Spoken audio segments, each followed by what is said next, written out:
மேஷ ராசிக்கு மேஷத்துக்கு முதல்ல நம்ம என்ன கொடுக்க போகிறோம்? மேஷ ராசிக்கு 2ஆம் அதிபதி யாருன்னா சுக்கிர பகவான். அவர் இது வரைக்கும் ராசியில் தான் இருந்தார்.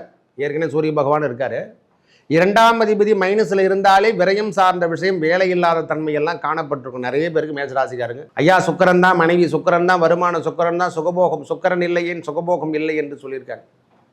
அதாவது எதிர்மறை ஆற்றலை தருகின்ற அமைப்பு, மேற்கில் உதித்து கிழக்கில் உதிக்கின்ற அமைப்பு யாருக்குன்னா சுக்கிரனுக்கு மட்டுமே உண்டு. மேற்கில் ஆரம்பிப்பார், அது எது சூரிய உதயம்லாம் கிழக்கில் ஆரம்பித்து மேற்கில் மறையும்.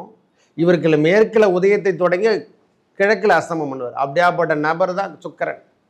இந்த காலம் உகந்த காலமாக அமையுமா, அகந்த காலமாக இருக்க போகுது. மேஷத்தை பொறுத்த வரைக்கும் சூப்பருங்க. ஒரே வார்த்தை சொல்ல போனால், the good time the start now. எவ்வளவு விரயமாக இருந்தாலும் அதை சமாளிக்கின்ற திறமை நம்மளுக்கு, வரவு சார்ந்த விஷயம் இருந்துட்டாலே ஓரளவுக்கு பரவாயில்ல, எல்லாத்தையும் மெயின்டைன் பண்ணி போயிடலாம். அந்த 2ஆம் இடம் வரவு தருகின்ற இடம். ஆக மொத்தம் அவருடைய பார்வை நேரடியாக 8ஆம் இடத்துல இருக்கும். செலவீனங்கள் இருந்தாலும் அதை தடுத்து நிறுத்துகின்ற பாக்கியம், திருமண தடை தோஷம் எல்லாம் விலகுகின்ற காலங்கள். அப்போ இது நல்ல குட் டைம் தான் சொல்லுவோம். ஒரு புகழ் சார்ந்த விஷயங்கள் நம்மளை தேடி வருகின்ற காலமாக இந்த 26 நாட்கள் நன்மை தரும். ஐயா சுக்கிரன் 26 நாட்கள் இருந்தாலும் அந்த மாத கிரகங்கள் கொடுக்கின்ற பலாபலங்கள் ஆண்டு கிரகத்தை விட அதிகமாக இருக்குது. நன்மை அனைத்தும் வந்து சேரும். நல்லதே நடக்கும். நன்றி, வணக்கம்.